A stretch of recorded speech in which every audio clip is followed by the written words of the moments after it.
So yeast is a single-celled organism, a microbe. So if you want to see a single yeast cell, you have to look into a microscope to be able to actually see it.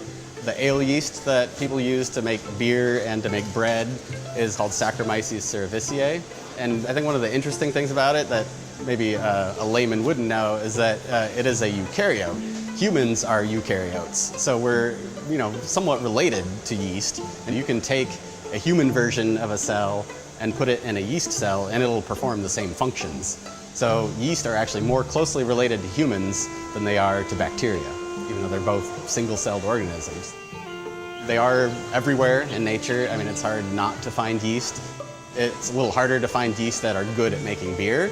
They've become domesticated by human activity over the centuries. So there are certain hallmarks of domestication in these strains that are reflective of the use that humans have put them to for all these years, unknowingly. And it's just a matter of, kind of selection over the centuries for traits that people liked. If they had a culture that was producing a beer they liked, they would keep that and keep reusing it, pass it to other brewers, and then, might go down a different evolutionary chain with that brewer. And so it's just passing these things around, which has led to the vast array of flavors and characteristics we have today.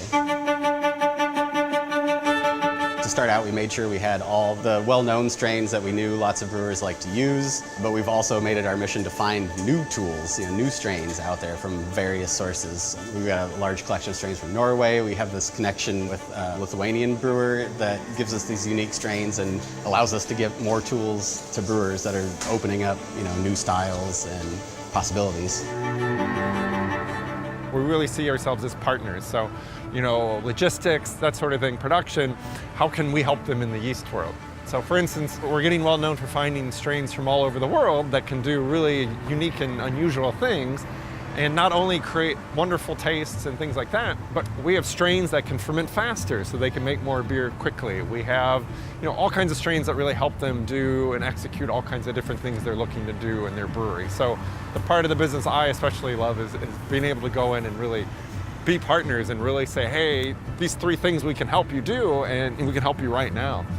I kind of play it by ear when a brewery reaches out to us. Some of them know very much what strain they want to use. If I know it to be a reliable strain and that's what they want, that's what we'll make for them. And what they're going to get from us is a propagation for them. As opposed to making large batches, 100 barrels of yeast, we essentially do it in a much more flexible, custom manner, meaning we don't even start making the yeast till the brewer orders it.